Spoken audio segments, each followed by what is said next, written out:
Morning, Amanda from ROCKPILE Off-Grid Homestead here. If you watched Corey and I's goals for 2023, you would have seen one of the things that we wanted to tackle this year is to become more waste-free, essentially just to produce less waste.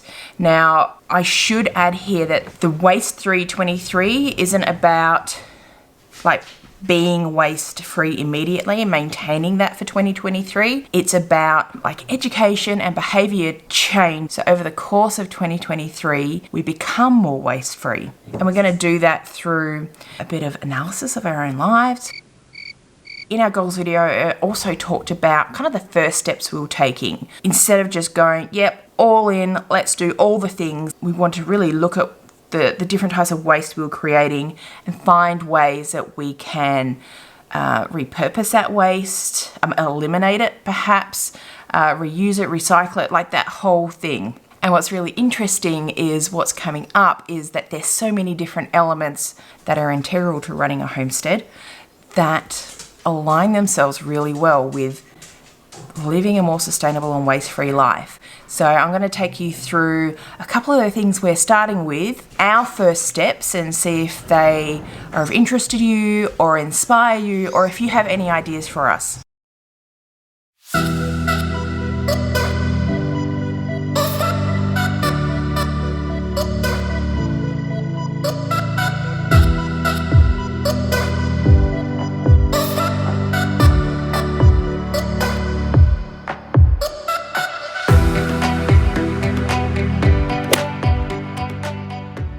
Alrighty, so one of the first things we said we were going to start with for the Waste 323 was to keep a list of things that we're throwing away and analyze that on a regular basis, daily, weekly, whatever, have a conversation around it and look for opportunities to reduce that waste, eliminate that waste, look for other alternative products, alternative way of doing things.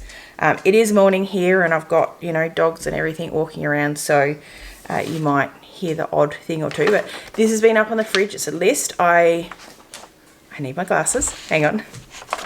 Okay, I'm back. On this list, there was a couple of things that immediately stood out as opportunities for us to get some quick wins under our belt. What's great about getting a quick win in is it helps keep you motivated for things that might take a bit longer or take a bit more work or effort or mental energy. So on my list, fresh produce bags. This single-use, soft plastic, got carrots in it, unnecessary. Also, I've got a bag of apples here, pre-packaged apples in a bag. We used to use, we did have these produce bags that we put produce in, but over the course of time, they've been used for other things. Use this one for drying some chilies. So I went out and bought another bunch of them, and I've already started using them. So they're doing good. So reusable produce bags. And remember how I said how so many elements of homesteading align with this more sustainable, waste-free life? Obviously, if you are growing your own produce, and I know a lot of you are, you don't need to remember to bring bags to the shops and you don't need to worry about getting pre-packaged produce. In our goals video, one of the things that we want to tackle was our veggie garden. We're doing a big makeover in 2023. That will be its own video series. So at the moment, we don't have fresh produce coming out of the garden, and we probably won't for a while. And yet I miss it because there is nothing like that fresh veggies from the garden, right?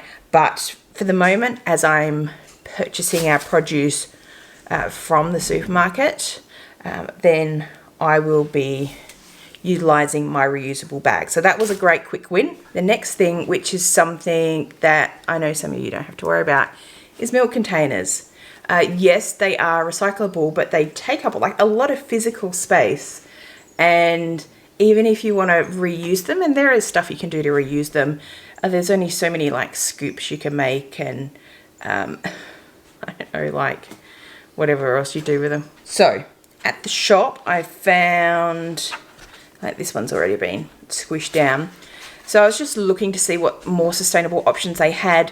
I found these 1 litre milk cartons. I'll just open it back up. It's already been squished down. Hang on. Okay, what I found interesting about this carton is it supports the Trillion Trees project in Australia, and it is a plant-based carton. It's made from renewable resources. It is recyclable, and it obviously creates like less volume overall. Now this isn't just straight cardboard. There is like a plastic element to it. It's a plastic made from sugarcane. So because it's got that bit of plastic in there, I don't think this is something that I can, like, we can rip up and put in the compost. But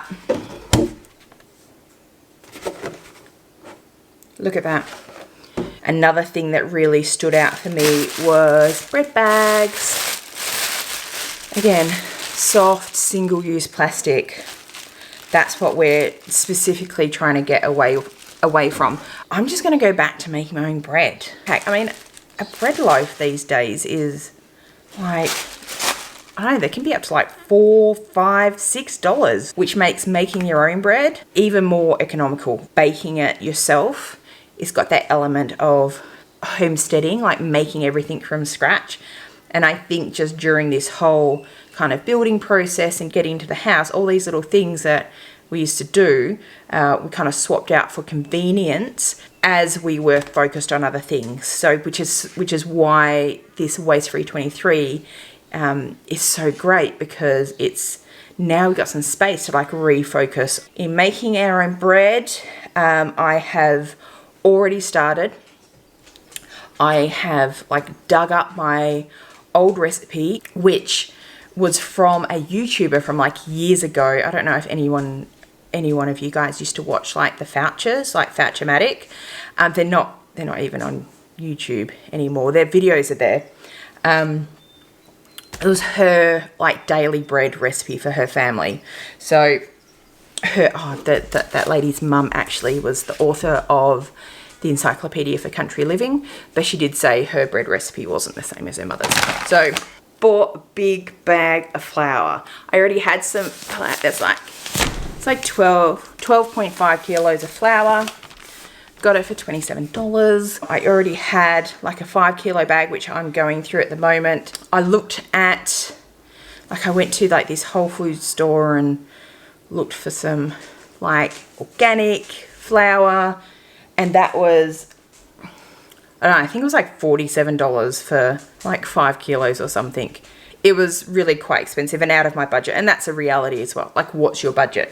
So, but this is a good way to get me started buying bulk ingredients, which also helps reduce waste when you have like fewer packages. And it felt really good when I went to do our grocery shop last weekend. I could just like walk on by that bread aisle. So that's awesome. That is our first steps in the first couple of weeks of 2023 towards Waste Free 23. That's me, just a quick one. I hope that was interesting, and I will see you guys again soon. Bye.